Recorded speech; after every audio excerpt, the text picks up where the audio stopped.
Hey, what's going on, everybody? Welcome. It is Monday, November 4th, 2024, and you are watching and listening to the Daily AI Show Live.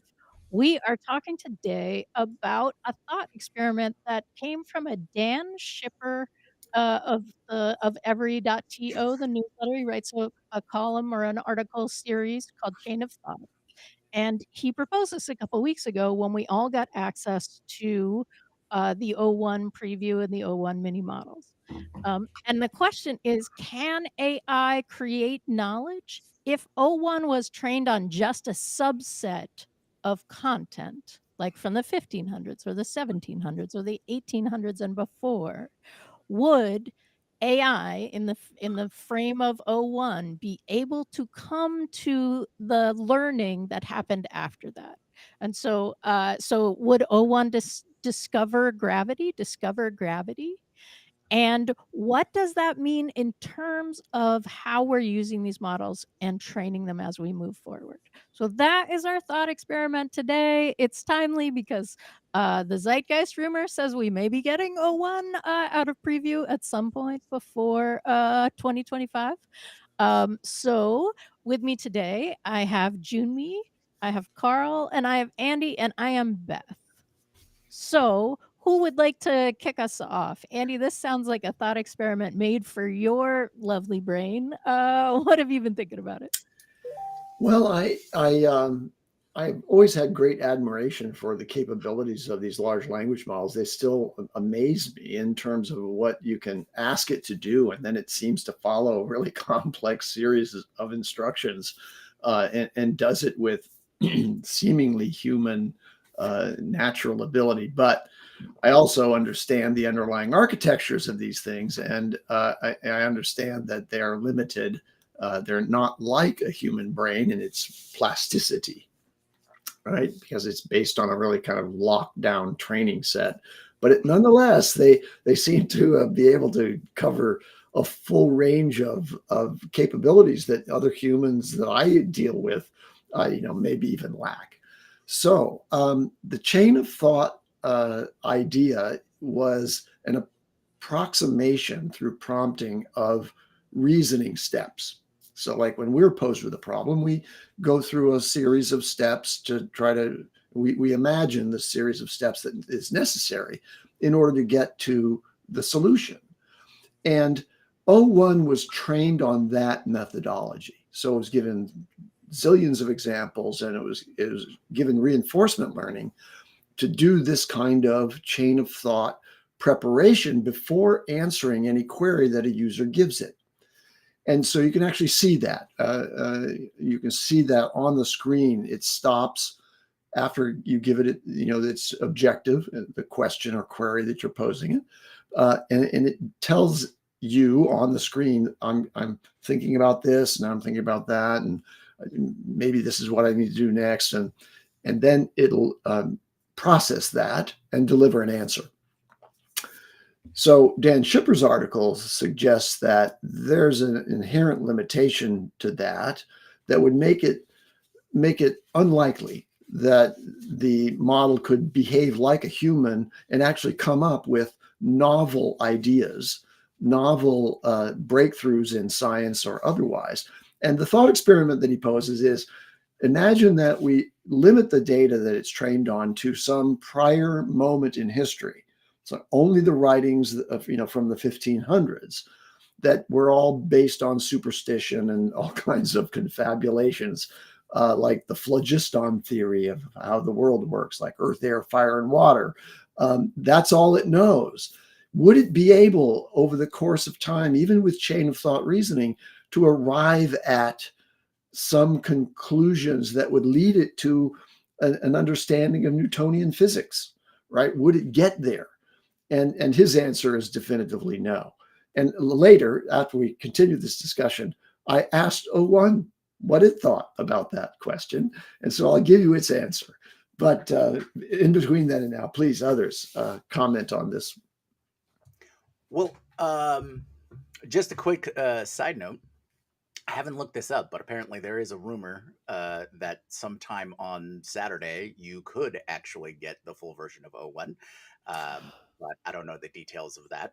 Um, Number two, I I don't necessarily disagree with Dan's assessment, but I think it would get a lot farther than we might think. Mainly because what so far a lot of stuff that I've read or heard, around his article and things like that, it's very Eurocentric. There's a lot of knowledge at that time from around the world, Yeah. right? There was a huge amount of knowledge in astronomy from the Mesoamerican side, the Oceania side. This was also when navigation was really huge, or sea navigation was really huge in that whole area.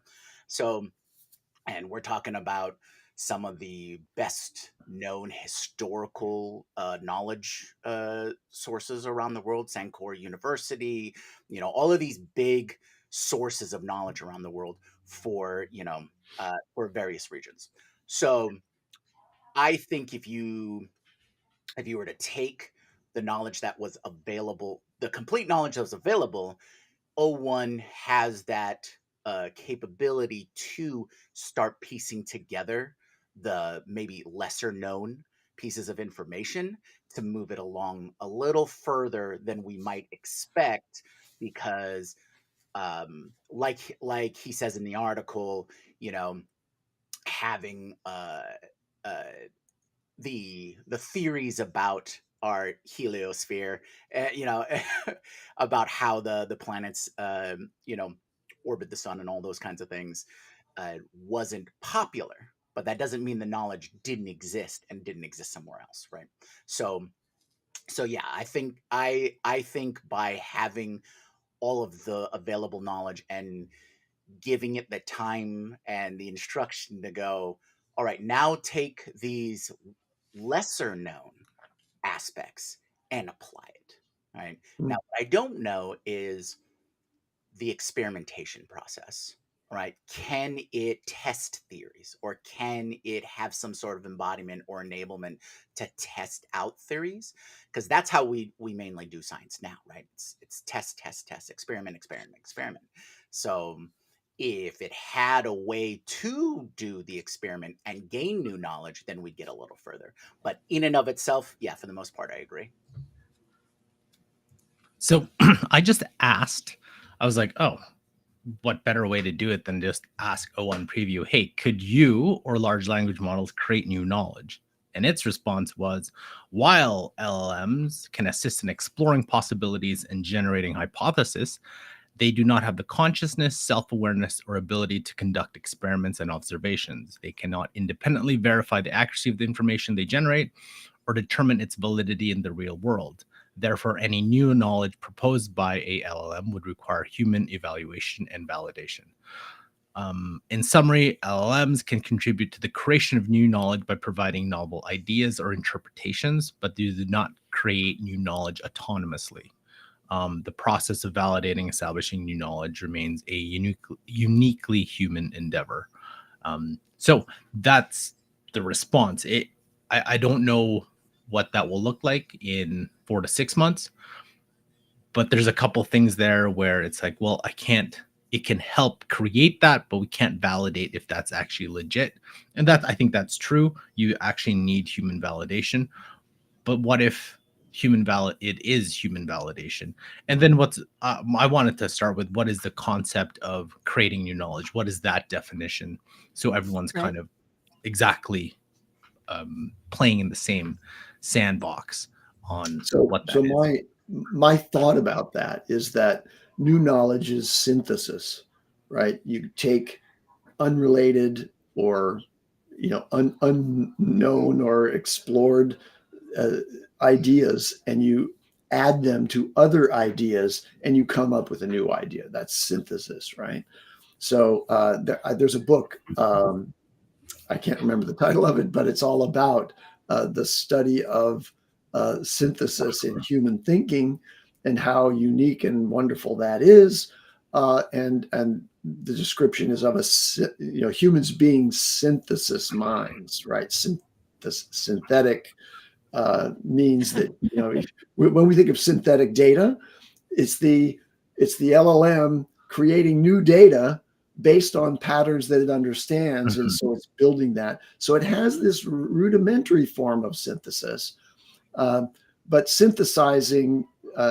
Let's take, for example, geometry. Like, suppose it knew the Pythagorean theorem, right, back at the start of its training, but there's a bunch of other models of multidimensional shapes and forms, and can it figure out proofs for each of those, and actually then use the idea of proofs to create a new multidimensional shape, for example, that is provable in geometry.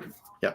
And that I love this. I love where the conversation is going, because yes, now we need to understand what we mean by knowledge. We need to understand what we mean by new, and we need to understand what we mean by create, right?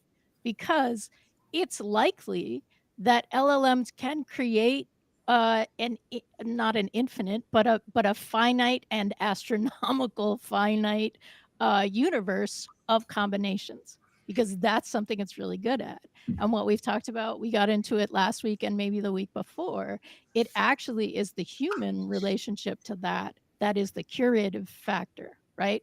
So the the pure answer to the question may be yes, LLMs are capable of creating new knowledge, but are they capable of distinguishing between what is helpful new knowledge and the rest of the crap that got combined, right? I mean, this is also what we talk about in terms of like they're doing all the antibiotic combinations, or like a bunch of the things that people are excited about in terms of medical discoveries are that it can do combinations really quickly, right? But it's not and going it can be given instructions on how to evaluate the efficacy and or applicability of the results that it's generating, kind of from random noise. Right. But all of that is still not something that comes as an initiative from the LLM, right? Which Jan LeCun sort of talks about this too. I think it's Jan LeCun who's like, yeah, but you still have to like hit go or turn it on or do something that initiates the process. And that is not something that they are self-capable of in this context. So now that just triggered the idea of human curiosity. Like, we're explorers, we're adventurers, we are driven to seek answers in the unknown, and LLMs don't appear to have that. Like, they're not. There's no go button for curiosity out there. You could probably train it to think of its exploration of the full range of possibilities as a kind of curiosity, but it's a little more brute force than our kind of curiosity, which is following whims. Okay, so when you all say new knowledge, I know the examples are medical breakthroughs and useful knowledge. My initial thought is, how about unuseful knowledge? So, for example, like, I don't know why I keep thinking about this, but like things that I would do when I was a kid to prank people. That's like immediately what I was like, what can I do to prank somebody, or what can we do to have some, like, if you look at those comedy sketches, if you look at ways, like just unique ways to do stupid things, that's still new knowledge. So my test would be, can a large language model come up with new ways to do those things? I would say those are knowledge. Like, can I get in the I'm hoping after it takes out my recycling, the first thing that I want it to do would be, okay, I want, like, how can we set up like traps or things that would prank my daughter or my wife? That would be the next thing I would want it to do in a hilarious fashion. So when we say knowledge, it doesn't have to be for the value of humanity. It could be any knowledge. Yeah. Right. The so there's a technique or a tenet in improv where you are trying to stay within the seed of what is being created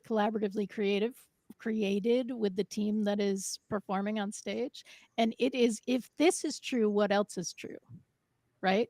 So if like if you're my son, what else is true about this relationship? Those sorts of things. And that is the kind of rule or instruction that LLMs could totally do and take that to any number of iterations to come up with something that seems novel. And yes, Carl, not useful necessarily because that's not a part of what that's not a part of the requirement. No, but I mean, like, could a large language model, through real time ingestion of information, come up with pop culture comedy skits? Could it actually go out and just do a 30-minute, 10-minute, 15-minute opening set for a major comedian and just let it run and see what it does, right? And it's not like, oh, do it in the style of, let's say, I don't know, Dave Chappelle, do it in the style of Chris Rock, do it in the style of whoever your favorite comedian is. Like, can it really do something unique and new for, like, in that moment? So that's a really interesting question because I think the answer is yes, but perhaps in a way that you're not intending, because the current capability now is the ability for it to be able to process tons of information in a second and respond, right? So one of the things that comedians do is read the audience, right? Yeah. So like, okay, based on the response to that joke, now I'm gonna take, right, like I have choices A, B, C, D. Now I'm gonna go towards C now because of the way that response, the way that I read the audience in that context. Then And humans are limited in, first of all, humans are limited to the jokes that they've written and that they can remember and initiate in that moment, but they're also limited in how much they can process in terms of what the audience gave them. so Junmi, the thing that would be the greatest, one of the greatest video games ever, would be a true RPG that actually the ending isn't defined. It is a true adventure, Yeah. and it's all being developed as you go. So, Yeah. yes, there's kind of a, I don't know, an overarching quest, but when they say, "Oh, choose your path however you do it," it's usually predefined. Like, there are probably 3 or 4 ways you can do it: stealth, Right. straight through, whatever, right?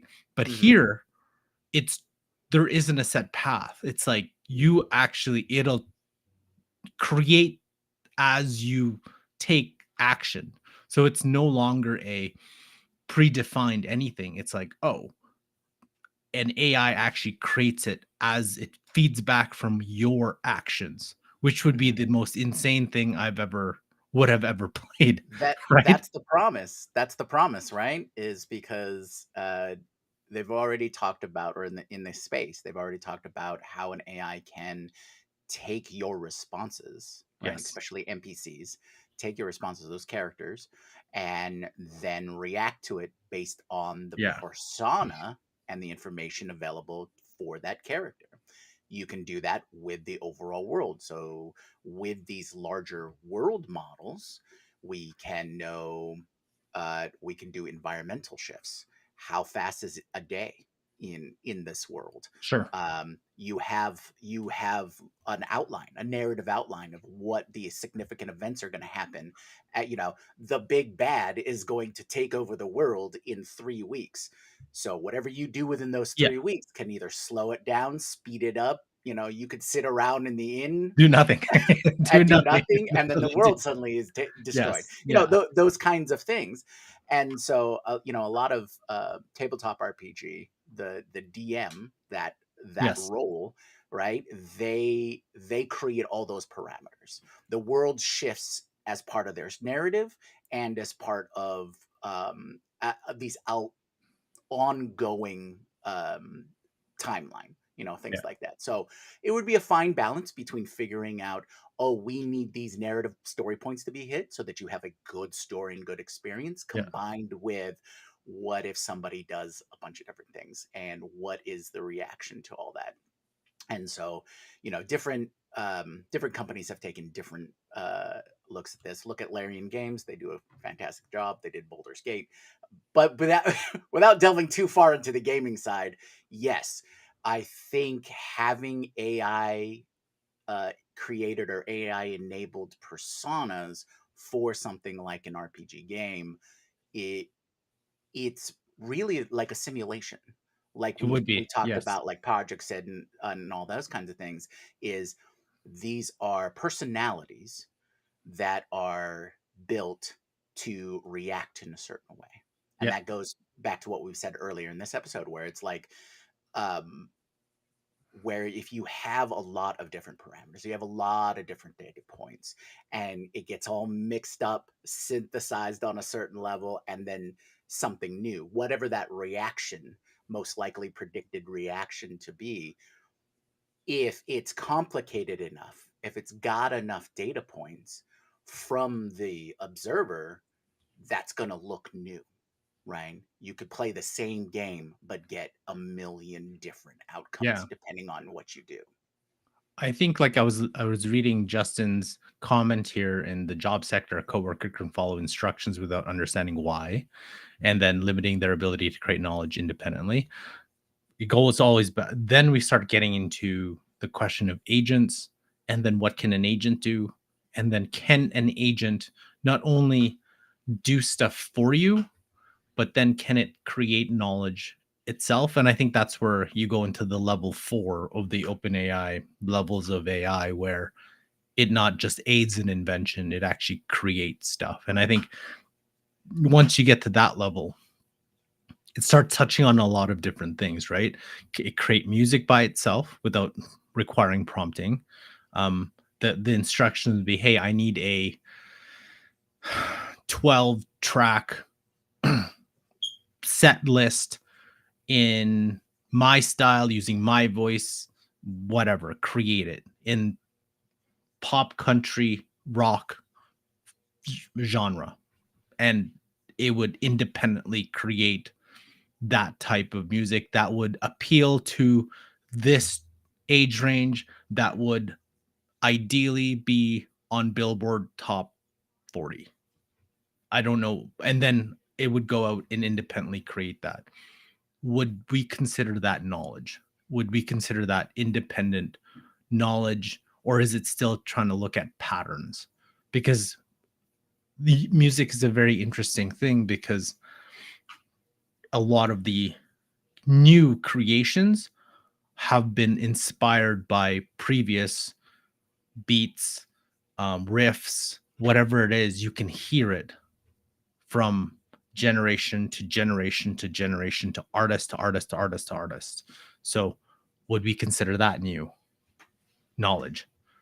I think that's a question of invention versus what am I thinking of? Um, Reinterpretation? yeah, yeah, because so I guess that goes back to that definition of of knowledge, right? So are we talking about just information? Are we talking about something that's net new?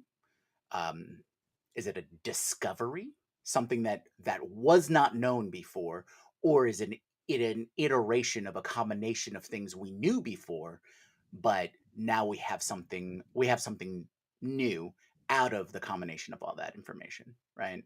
So I think that the music analogy is, hey, uh, we have genres, we have examples. Let's mix it all together and come up with another sequence of musical patterns and lyrical patterns for something that's new.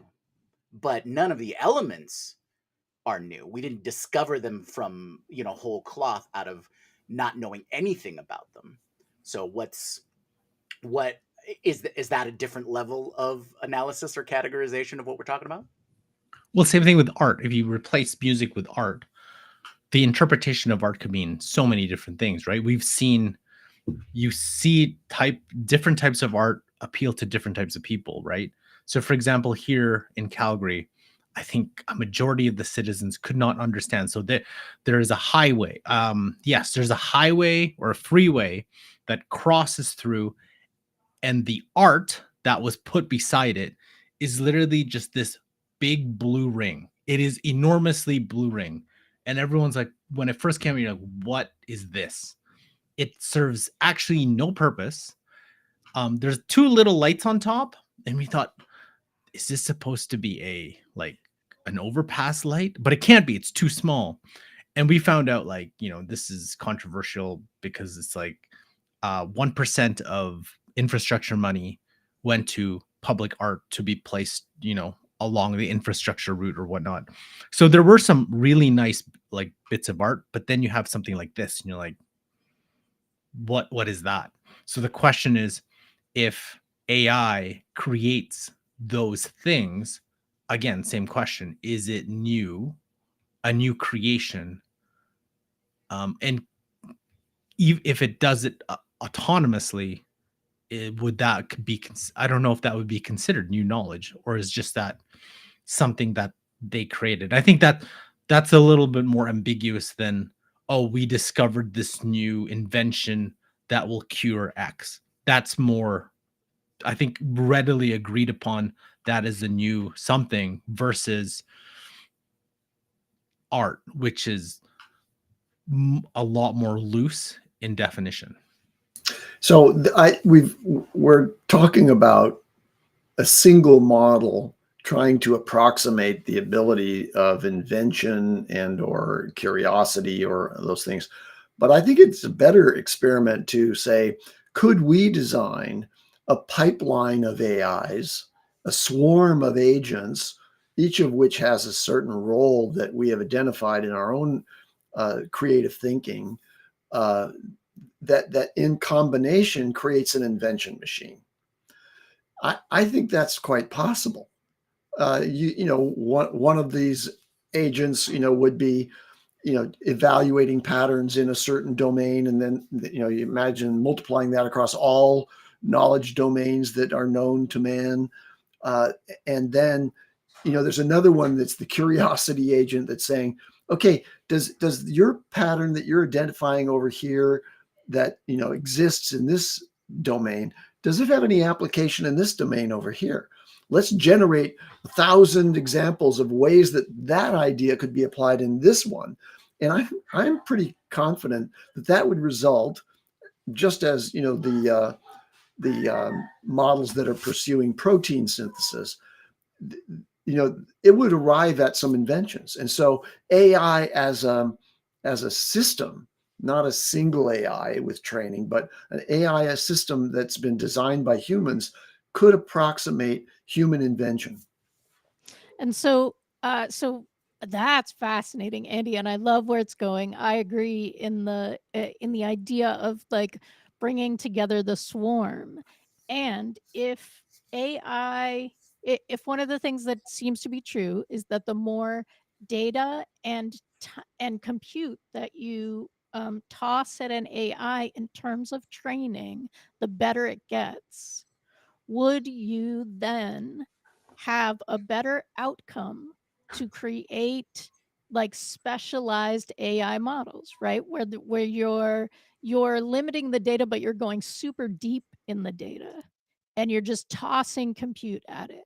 Could you get to a very effective swarm faster and potentially for, in general, less money? Thoughts? Interesting. Not as compelling to my people, I can tell. All right, so I'm gonna toss out another question. The other question is, how does this relate to, or does it, to the, I think it's called the evolution model? We talked about it with Sakana. Like, how does that then, then what does that do to this conversation? If there are those kinds of intentional combinations of those specialized models or pieces of information. Thoughts about that? So Jumi. in so for Sakana, that evolutionary model, as they put it, takes the best pieces of the models you're feeding it, and then it comes out with all of those best aspects, or focuses on those aspects to give you higher or better results. Mhm. So theoretically, if you kept mashing models together, you would just get better and better models, right? Evolution. Whatever is useful gets kept, and then the next generation or the next iteration takes those features, right, and and builds upon it. So, is that the method? Is that the best method to get to where we want for a model? I think I think like Andy posited, you're going to have that swarm, or you're going to have the system, and I think that's just one of those systems, right? Mm. If you have that evolutionary iteration aspect, the ability to do that, right, improve upon themselves, and this we get a little more into Aschenbrenner's paper again, um, where it's not, if it can't solve the problem, like, so like you have chain of reasoning with O1. If O1 realizes that it can't come up with the answer, does that mean then if it has that evolutionary feature, it will go and combine with another one, or combine a few other smaller models that are hyper focused in the speciality to then solve the problem? So I mean, even the word evolution here brings a whole new perspective to this conversation, because I challenge you, and Cisco is actually challenging us with this question: Did nature did nature invent anything, or was it just the outcomes of happenstance through incomprehensible time frames that resulted in intelligence and resulted in all the variations of different kinds of life, and all the different classes of life, plant, animal, etc.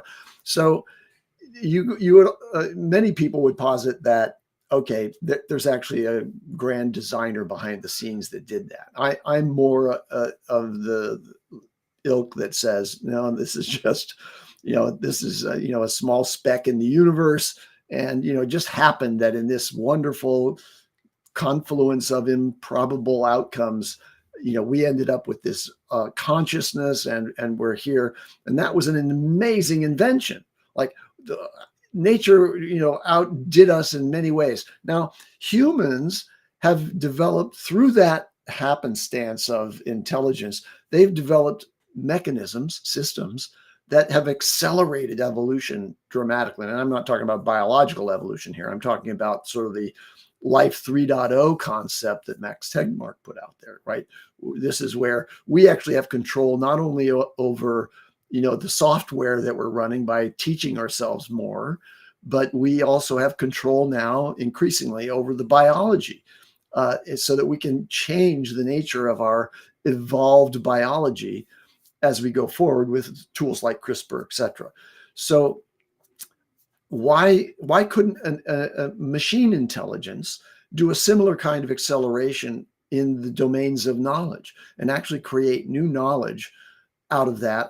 I think my mind is still open to the possibility, though O1 preview basically disclaims any ability to reason or invent beyond its training set.